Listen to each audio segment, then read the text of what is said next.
ఏదైనా క్రిస్పీగా తినాలనిపించి యూట్యూబ్లో చెక్ చేస్తే నాకు దొండకాయ పకోడీ కనిపించింది.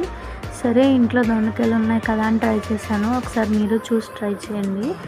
నాకైతే చాలా చాలా నచ్చింది. ఒకసారి చూడండి.